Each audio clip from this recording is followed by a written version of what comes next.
Okay guys, in this lecture here I am going to give you a approach regarding the modern history.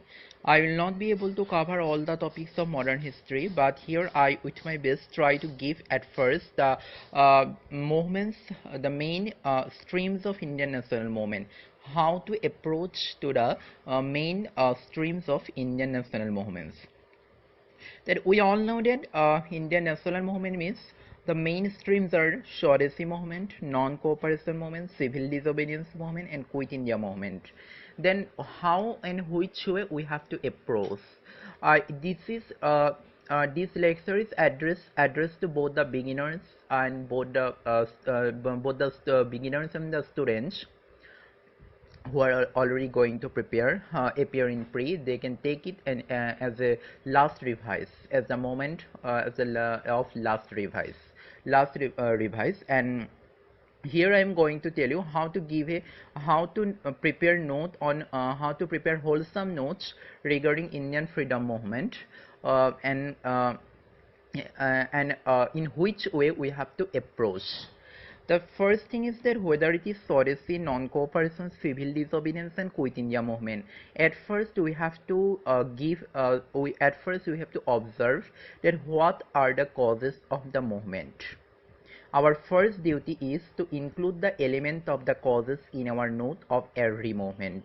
After that, we have to see what are the impacts of the what are the impacts of each movement. What is the impact of Swadeshi movement, non-cooperation movement, civil disobedience movement, and Quit India movement? Impact means what is the influence of each movement in society, in British government as a whole, and to its impact on nationalism also. We will discuss nationalism in another heading, but at first we have to see the causes. What are the causes of each moment? Why each there is a particular cause? Okay, when we write the answer about any movement, then if we give a particular cause, then it will bring marks. There is a particular cause behind it, behind the initiation of each moment. It might be any law of British government, it might be any law of British government, or it might be any extreme measure taken by the British government, etc. Whatever might be, at first we have to first bring the specific cause of the initiation of each moment. Then after that we have to include the impact, influences of each moment on society as well as British government. Then after that, purposes. Cause and purposes, though both are similar, but they are to some extent, but they are different. Cause means what happened, what inspired or what instigated to begin each moment. These are the causes. But purposes means what are the goals of each moment. What is the goal of Swadeshi, what is the goal of non-cooperation, what is the goal of civil disobedience, and what is the goal of Quit India movement. If you observed and if you differentiate the cause, impact, and purposes of each of this moment, then within a very short duration of time and in a very systematic manner, your study and your syllabus, your notes of the Indian freedom struggle will be finished. Then after that, our duty is to see the leaders. Leaders means you see in there are different kind of leaders: moderate leaders, extremist leaders, socialist leaders, and communist leaders. We have to see the involvement of leaders in each moment. Okay, and each leader will represent a kind of ideology. For example, involvement of Gandhi is always for non-violence, right? In the involvement of Joy Prakash Narayan, involvement of M.N. Roy.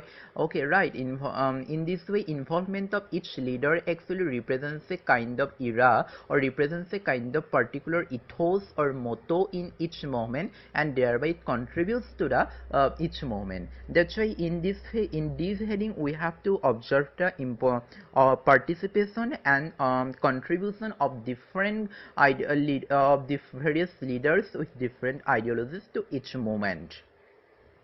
Then after that we have to see the response. Response means two responses. One is British and one is society or the people in as a whole. What is the response of British government to each movement?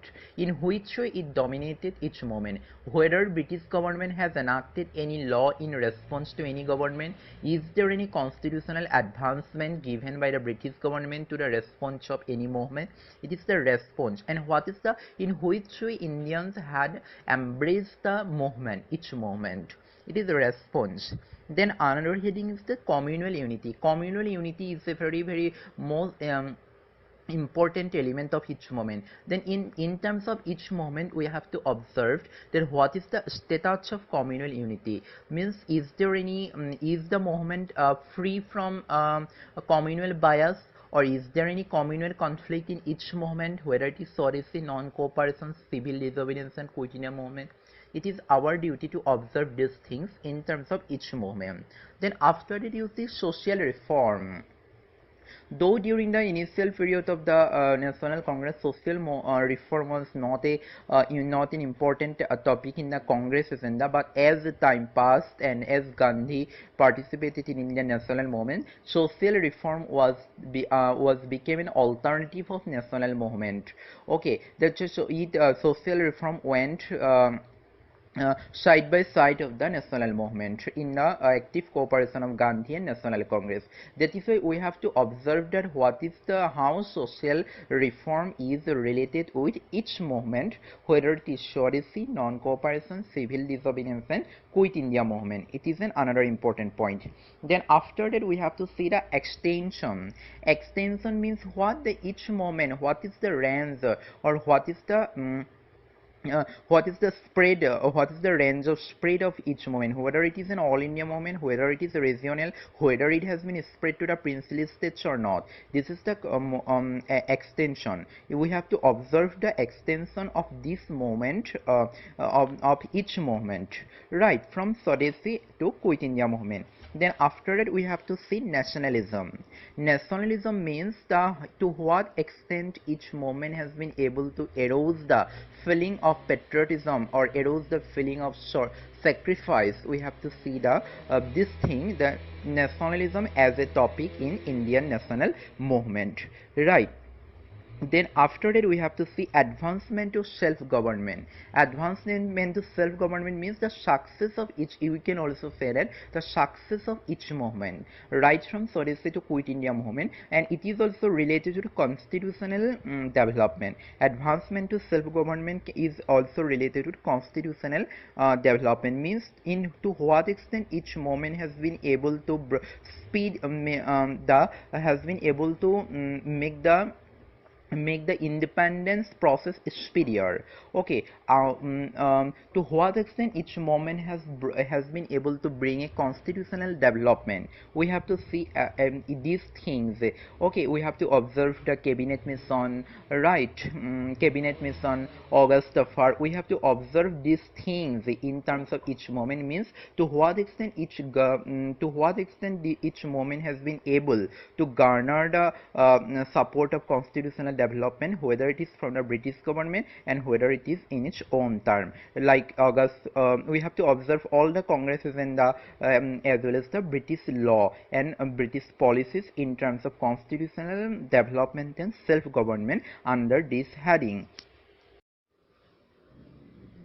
Then after that we have to see the role of organization.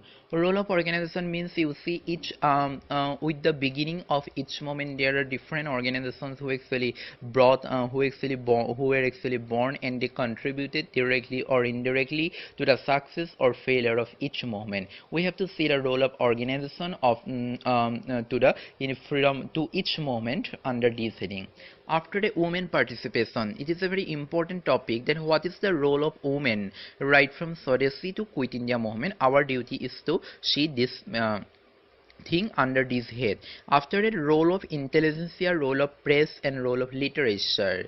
We have to view then how the intellectual society, what is the contribution of press, and how the literature erodes the feeling of nationalism, whether how they have been able to make succeed each movement. It is our duty to observe these things under this head, and at last related movements. After we have to see that each movement like Swadeshi, non-cooperation, civil disobedience, quit India movement, they are as a whole quit India movement, they are as a whole civil disobedience movement, but in regional areas along with this movement there are different movements in terms of peasant movement, which I'll discuss in further lecture. Okay, there are different movements which actually began side by side along with the national movement. We have to observe these things under this head. In this way, if we take a systematic view while preparing notes or while reading modern history, then I think one of the most voluminous part of modern history will be finished. And in my next lecture, I'll bring another topic regarding like peasant movement or anything, and how to approach, and in which we have to prepare notes. Till then, take care. Bye bye.